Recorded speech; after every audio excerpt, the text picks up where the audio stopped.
Jessica and Casey here with you again. Today we are talking about how to manage your mental health through nutrition and lifestyle. Not a lot of us know that nutrition and lifestyle habits has a lot to do with your mental health. It's not just a brain disorder, it is also a gut disorder. So we will be going heavily into how the gut talks to the brain and the brain talks to the gut today. Before we do that, though, just in case you're new to our community, we're going to introduce ourselves and then we'll hop right in. My name is Casey Kephart. I am the founder of the Feel Good Formula and a functional medicine nutritionist. I work with women with all different types of autoimmune diseases to get you back to the activities you love to do, trash those symptoms, get your life back, basically. And I reside in St. Petersburg, Florida, where the sun always shines. Jessica? Amazing. And I'm Jessica Melnick. I'm a registered holistic nutritionist, the founder of the Anti-Arthritis Method, the host of the Happy Joints Arthritis Solutions Group, and I help both women and men with various forms of arthritis get back to living life the way they choose to, not the way they have to. Love it. All right. So let's just dive right in. There were some pretty outstanding statistics with mental health in America, at least, and I'm sure it is similar in Canada and other parts of the world, but um, these statistics will be for the US. In 2021, the NIH estimated that 1 in 5 adults have a mental illness. 1 in 5. That's 57.8 million people, or 22.8%. And let me just say that these are probably skewed as well because a lot of us don't get diagnosed with depression or anxiety because either we don't think it's a big deal, we don't want to get diagnosed, or we just don't go to the doctor for it. So I would bet to say that this might be 1 in 3 adults, more than 1 in 5. Um, in 2021, also, though, the NIH estimated that 49.5% of adolescents had a mental disorder. That's age 13 to 18. That's crazy. It's crazy, right? That's half of adolescents that got diagnosed. And out of that 49.5%, 22.2% had severe impairments or distress. That is huge. So, why is this happening? What are we doing to ourselves, or are we doing anything to ourselves that are worsening this epidemic, per se? I was just about to say pandemic. Gosh. um, so, what is a mental health? What is it categorized as? So that's just a small list, and there's a lot more, but this includes clinical depression, anxiety disorder or panic attacks, bipolar disorder, ADD and ADHD, schizophrenia, OCD, autism, PTSD, eating disorders, and personality disorders. Again, there's probably a lot more. I don't know about you, but I can name a person for 9 out of 10 of these bullet points here. That just tells you how prevalent mental health disorders are in our lives, our families, our coworkers, our loved ones, in the world. I'm sure you can name a lot of actors and actresses too that are suffering with these things as well. Mhm. Jessica, do you want to take it from here? Yeah, so let's look at some warning signs that you might need to take a look at your mental health and maybe do a personal inventory, see where you're at, how you've been feeling. So, things like not having motivation to be productive or to do things that you usually like to do. That's like a really common, I think, sign of depression. Also having an increase in negative thoughts.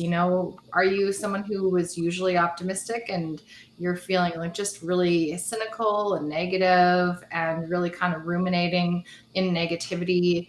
Having a lot more fatigue and sleeping more. Maybe you are just like you're feeling unmotivated, you're feeling down, or you're just bored, and just having like just wanting to go to bed instead of engaging in your life or be social or do other things that you normally would enjoy.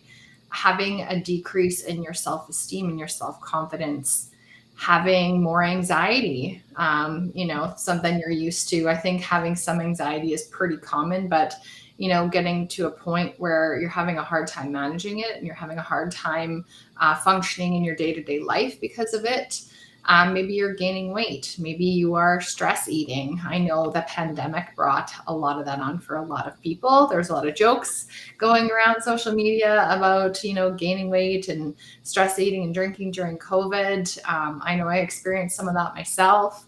Having an increase in attention deficit disorder or attention deficit hyperactivity disorder symptoms. So really having a hard time concentrating.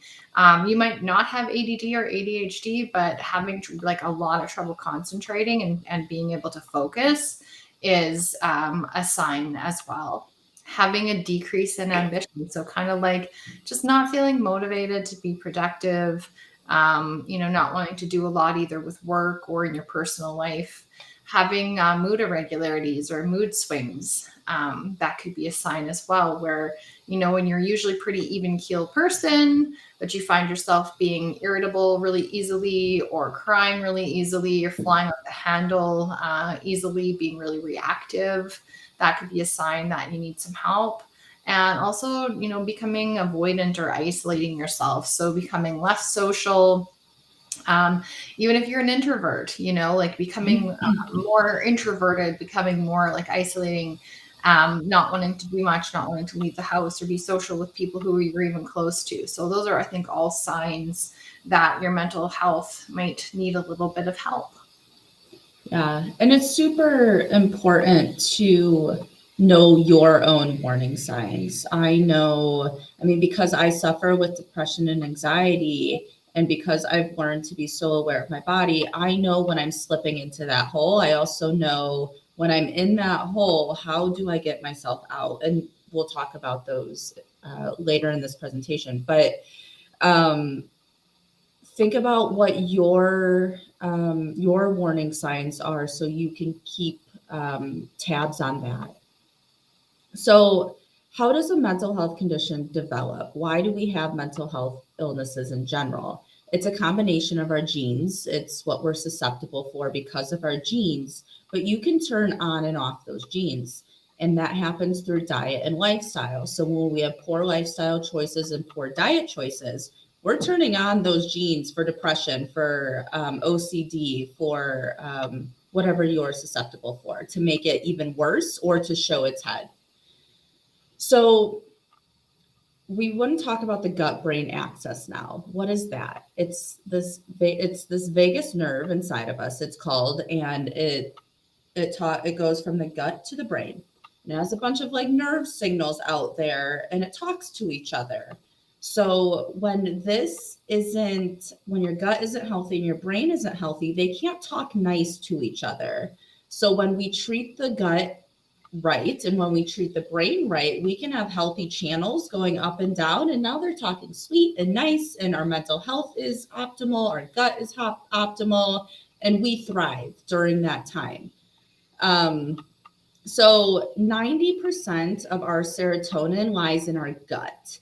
Our beneficial bacteria makes this beneficial serotonin for us. And if you don't know what serotonin is, it's that feel-good hormone. It makes us happy. It makes us feel good. And when we don't have serotonin, or we have a hard time producing serotonin, we don't feel as good. We might be a little more inclined to be depressed, to be more anxious, mood swings. So when we don't feed our guts the correct bacteria, the correct food, the correct lifestyle, and we have a leaky gut, which I know you've heard us talk about a million times, we cannot transmit good signals from our gut to our brain. Now this is telling our brain, for example, let's say we ate a whole bunch of Oreos, right? And we're gluten-free, we don't do well with sugar, and our insulin is out of whack. Our guts are like, oh no, I don't like this. We're sending signals to the brain now of like, I feel like crap. And now your mood might go down. Now your energy might go down. Now, if we do that every single day, now it may become chronic depression. Now it may become us isolating ourselves. So we want to make sure that we're starting in the gut so it can go up and feed our brain. The vagus nerve is also the second biggest nerve in the body. So if that doesn't tell you how much we need to take care of our guts here, I don't know what does. 80 to 90% of these nerves in the vagus nerve are coming from our gut to the brain.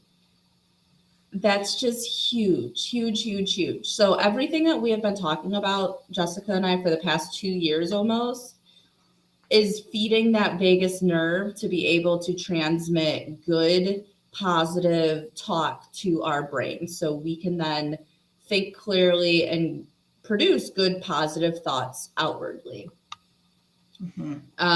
Populations that may be more susceptible to a leaky gut, aside from arthritis and autoimmune disease people, are people who are obese, junk food eaters, alcoholics or substance abuse people, high stress or burnout folks. These are all people who, one, more susceptible to leaky gut, but two, more susceptible to mental health disorders because of the leaky gut, but also because of their condition as well. So, Jessica, do you want to get into the food factors of it? Yeah, absolutely. So we're going to talk about 4 inflammatory foods that may affect your mental health because they are going to also contribute to gut inflammation and leaky gut. And sugar is a big one, especially refined sugars. So, the run-of-the-mill refined white cane sugar, brown sugar, things that you would find in conventional baked goods, things that you'd find in the baking aisle at your grocery store, things that are going to shoot up your blood sugar. They're going to feed the bad bacteria in your guts, which means more gut inflammation, which can mean that you can have more bad bacteria than good bacteria, which means that your gut's not producing that feel-good hormone, serotonin, because you don't have enough good bacteria to do that job. So making you feel sluggish and gross. Also having the sugar highs and the sugar crashes, so that like major sleepy slump that you have after eating something sweet and sugary. Also, I think a lot of times, I know for me, if I eat something like that, I'm not supposed to, I feel really bloated, sluggish, and so it's not just physical symptoms, but then that can also affect how you feel in your mood as well. Things like grains, whether they are gluten-free or not, grains can contribute to inflammation in the gut and cause all sorts of issues, especially for people, I'd say, who already have an autoimmune condition or arthritis or inflammatory condition in their body. And also omega-6 oils. So things like canola oils, corn oils, oh my goodness, all the different kinds of refined vegetable oils that are often even rancid before we consume them, fried foods, all those things that are out there in conventional baked goods. These are really inflammatory oils, and we tend to already get way too many omega-6 oils in our diet, which, we need more omega-3s. So when we throw that ratio of omega-6 to omega-3s off, that really causes inflammation in the body. And we know that inflammation equals pain. And lastly, dairy especially from cow's milk, can be really inflammatory. So, we get all these messages about yogurt being really, really helpful for us. Maybe some kinds, but a lot of us really struggle with dairy from cow's milk, which is what conventional yogurts are made from. Things like cheeses, things like just regular milk as well. So all of those are, I'd say, the top 4 inflammatory foods that can really impact our mental health, in addition to our gut health. Yep, definitely. Some other foods just to note, which are as important, would be pesticides, herbicides, and fungicides. These are the things that we're spraying on our crops to grow faster, to stop the bug biting, but it causes inflammation in our bodies. Eating foods that you're allergic or sensitive to, we're trying to put out the fire here. We're trying to heal your gut. We're trying to get that vagus nerve to talk nice to your brain. But when we eat foods that we're allergic or sensitive to, it's kind of like putting fuel on the fires. So fuel on the inflammation, fuel on the symptoms that you're feeling. And it puts our body into a fight mode because it's something, they're tagging it as a foreign invader. So this ramps up our immune system, this starts the war inside of our body, and then it increases those symptoms and that inflammation. And then it inhibits nice talk to your brain. And then man-made chemicals, all of those things you see on a candy wrapper, on a donut, maybe from the gas station. This all causes inflammation. We want to eat things that are natural, comes from the ground, comes from plants, animals. Our bodies don't really know how to convert this man-made chemical because our bodies aren't designed to do that. So we're going to focus now more heavily on the lifestyle factors because we've talked a lot about the nutrition factors in the past 2 years. So let's get to some of the lifestyle factors that are super important for affecting positively or negatively your mental health. Lifestyle factors that negatively impact your mental health would be stress, lack of boundaries, toxic relationships, unresolved trauma, smoking, vaping, alcohol, mold toxicity, not seeing sunlight, which we'll talk about soon, and a sedentary lifestyle. There's so many more lifestyle factors that affect your mental health, but these are the big ones. These are the most obvious ones. And I would say that these are the most low-hanging fruit too. Maybe not the mold toxicity, that's kind of hard to diagnose and to get out, but everything else is what we can work on every single day in a matter of 10 minutes maybe. So Jessica, do you want to go into what we can do positively? Yeah, so here's some great ideas of things that we can do to improve our mental health. One of them could be journaling. I kind of go back and forth with my journaling. Sometimes there's certain phases of my life or things I'm going through where I find journaling to be helpful, writing down my goals, things I want to achieve, things that I'm grateful for, or sometimes just getting out what is on my mind or what's bothering me, because I think that it can just help you clarify things in your own mind, a clear path of what either you need to do or something that you maybe need to change when it comes to looking at what's actually bugging you and processing that. And I find that sometimes doing that, even just by talking to a trusted person or talking to a therapist, can be really helpful too. So in whatever way that you need to process your feelings and what you're going through is helpful, whether it's writing it down or talking to somebody about it or meditating or whatever modality. Another thing that's really helpful is getting really clear on your boundaries. So whether you're going to write that down and figure that out, or talk to somebody who you have a healthy relationship with or a therapist about, maybe you do need to have some new boundaries with people who you're close to. Usually it's the people we're closest to that we do need to set boundaries with. Maybe you're feeling stressed out because, somebody that's close to you is always asking you for help at the last minute. And you want to say no sometimes because you have your own priorities and other things that you need to do. And it's not always convenient, but because you feel like you're not supposed to say no, then you end up doing things that you resent or that you don't really have time for that are going to negatively impact your life and create more stress for you, for example. So working with somebody to learn how to set boundaries and how to hold boundaries, because often when we set boundaries, people in our lives that are not used to us setting boundaries are often going to push back or not like that very much. And so we often need some support about how to handle that when that happens. And again, I've mentioned it a couple times, having a therapist or a life coach that you can talk to and work through some of the things that are bothering you with, someone who has an objective outside perspective that can help you work through these things in a different way than maybe, let's say your mom or your best friend or somebody who's closer to you. It's just a more objective perspective. Getting help from a nutritionist like Casey or myself, or somebody locally or whoever you feel comfortable working with, so that you can help increase the nutrient density of your diet, increase the foods that are going to improve your mood, improve your mental health, and learning how to maybe not use food as a crutch. I think that most of us are guilty for using food as a way to cope, but it's ultimately it's not usually healthy. Most of us aren't eating things like vegetables when we're stressed out. So working with somebody who can help you work through those patterns and those mindsets that are keeping you from your health goals can be really beneficial. I'll pass it back to you, Casey. Yeah.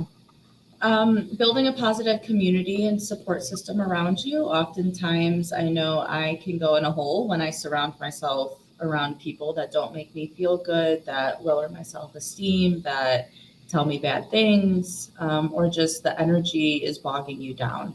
So make sure you're spending your time wisely with people who are uplifting you and are good for your mental health.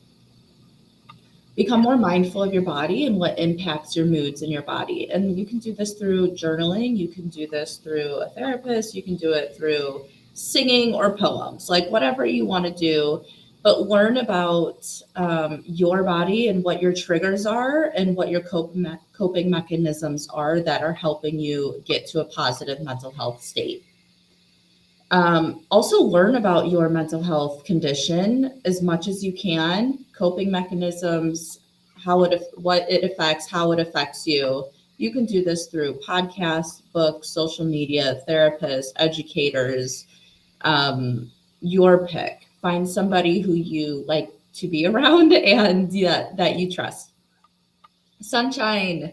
Sunshine is huge for mental health. We're going to go into a study here pretty soon about sunshine. Daily movement. It gets those endorphins going, that feel good formula, that feel good hormone.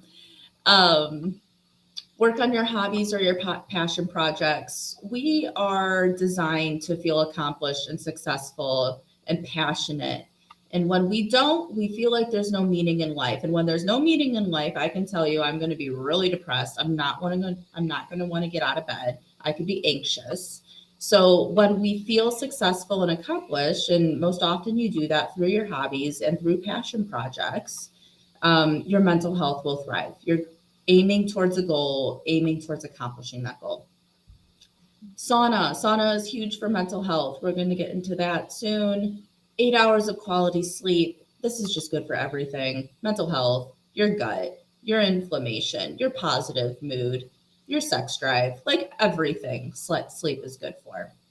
Yeah. And calming the central nervous system, deep breathing, yoga nidra, hypnosis. When your nervous system is in a tight wound ball, so are you, so is your gut, and your brain is not happy. And we do this fight or flight thing. We overreact, we underreact inappropriately, and we can't really function like we used to, and we don't really feel ourselves. So we really need to hone in on our central nervous system and calming that down with calming techniques. So I know we're like out of time, so I'm going to go through this pretty shortly. But if anybody does not know who Dr. Andrew Huberman is, go look him up, go listen to his podcast, because he is amazing at bringing all of this sciencey talk and putting it into about a 6th grade level. And he talks about everything to help make you thrive in every bucket of life. So I would highly recommend him, and he puts it in a functional medicine aspect too. He's a PhD out of Stanford University. So Dr. Huberman says that seeing sunlight within the first few hours of waking, which is about 1 to 3 hours after waking, prepares the body for sleep later that night. So in order to sleep well and get quality sleep, we want to start in the morning to help with the nighttime. So this influences in a positive way your immune system, your metabolism, and your focus during the day. So get outside even if there's cloud coverage, 5 to 10 minutes a day. If there is cloud coverage, you'll want to do more for the 20 minutes a day. So those UV lights have a chance to get to you and soak in. Do this without sunglasses or blue light blocker glasses for the maximum effects, because you want that sunlight to go into your eyes, not straight directly looking at the sun. I'm not telling you to do that, but it helps with our circadian rhythms and our cortisol, and it affects our mood and our immune system and our focus, like Dr. Huberman said. And then doing this through a windshield or window, though, does not have the same effect. So you want to make sure you're going straight outside, getting that direct or indirect sunlight on you. And then the interesting part was late afternoon and evening sunlight begins the process of the circadian clock transitioning to sleep for the night. So if you can get out for that mid-afternoon walk, that will definitely help your body recognize that, okay, we need to start winding down now. We need that cortisol level to change. We need to start just that calming process in general. And we have an internal clock, and it's the circadian rhythm clock that kind of goes like a wave like this throughout the day. And when it's off balance, so is your sleep, and so is everything else.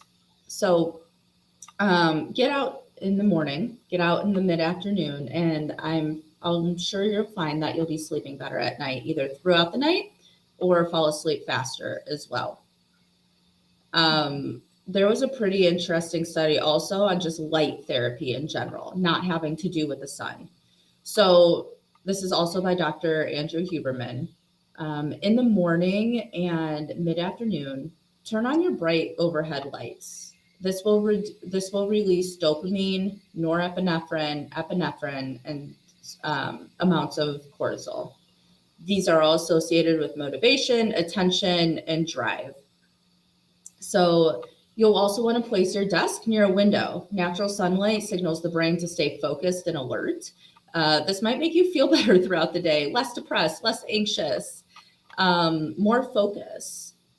And then increase your ambient light of the room instead of the computer screen brightness. We're not talking blue light here. Blue light has so many research on inflammation and affecting our bodies. So we want natural light outside of us and some lamps as well to help. So Yeah. then in the late afternoon, Jessica, do you want to go? Yeah, I just wanted to add something too about the light therapy because I know it's spring right now in the northern hemisphere, and we're enjoying extra sunlight, which is amazing. And I totally noticed my energy increasing with the longer daylight hours. But during the winter here, especially for those of us who live in the north, having a light therapy lamp at your desk can be really, really helpful because there's not a lot of daylight hour and it can be really depressing. And I do feel the need to sleep more during the winter typically, but having a light therapy lamp, Verilux is a good brand. You can check out online. I'm sure there's other brands that are good too. I don't have an affiliation with any of them. But I would consider doing that if you live in the northern hemisphere during the winter time, just to keep your energy and your mood up. It really does help. Yeah, definitely. And then in the late afternoon, start to dim your work environment. Reduce that blue light exposure to help with sleep. So definitely wear your blue light glasses. You can put a blue light blocker screen on your computer and phone as well. There's settings for that. Use softer lighting and softer lamps, lighting in the lamps, I mean, and then dim your computer screen. This is all going to help you set yourself up for quality sleep at night, but also have mood regulation and all of that. Jessica, do you want to go into the heat therapy? Yeah, so saunas. This is something that is still fairly new to me. Having like dry saunas, steam saunas, hot tubs, hot showers, wearing warm clothes while jogging. I'm not a jogger, so that's an interesting concept. Maybe taking them out of the lawn, like the dryer in the morning, and putting them on before you go out. So saunas specifically in these studies have found that they cause a reduction in all-cause mortality. They can mimic brain and the body as if you were doing cardiovascular exercise. So that's pretty incredible. It's super important for us to sweat. It's one of the ways that our body releases toxins. So sweating in whatever form you can get it in, cardiovascular exercise or saunas or like a hot bath, it's all helpful. And it improves our mood. So it increases our dynorphins and endorphins, and it decreases our cortisol level, which is the stress hormone, and also can help with DNA repair. So the recommendation is to use the sauna for 1 hour total per week, but not all at once. And the temperature is between 176 and 212 degrees Fahrenheit. So I'm assuming for those of us who don't own a sauna, maybe finding a fitness club or something that has a sauna. There's different health clubs that have saunas that you can go and use. I know where I go for my massages and my chiropractic care, they have a sauna there that you can pay to use. as often, I guess, as you want or as recommended. So that could be really helpful. I'm also a sucker for a hot tub. I don't know about the chlorine and the chemicals as well, but how helpful that is. But I do know that it can really help relax me and make my muscles feel good, and also makes you sweat a little bit too. So Yeah. yeah. There are YouTube videos out there also to make your own sauna at home. It's pretty cool actually. There's lamps, there's cardboard boxes, they MacGyver the heck out of this. But look at some of those, and that might be a really nice cheap way to get your sauna in daily. And now I know I'm getting ads for like blankets that are saunas. It's kind of like a weighted blanket slash a a sleeping bag, but it works the same way as a sauna. And I'm not sure how much they are, but check them out. They're pretty new on the market too. I can't even remember what they're called though. Interesting. Yep. So to end our live, there's a few supplements that might be able to help just calm you down, calm that inflammation, help with a leaky gut. That again can all help with that vagus nerve inner communication from the gut to the brain. So for a leaky gut, some good ones are probiotics, marshmallow root, which are not the marshmallows for s'mores, licorice root, which is not the candy licorice, glutamine, collagen, and digestive enzymes. For some calming supplements, some CBD oil can really help. Kava, GABA, tea, ashwagandha, and magnesium. And then for some inflammation help, some curcumin, fish oils, ginger, vitamin D, and antioxidants. So if you want help with any of this or you have questions, please put in the comments, whether you're watching live or on the recording. We'll be happy to help. And our programs that Jessica and I both do will help with your mental health too, because like we said, we're helping with the gut, and when the gut is healthy, so is our brain.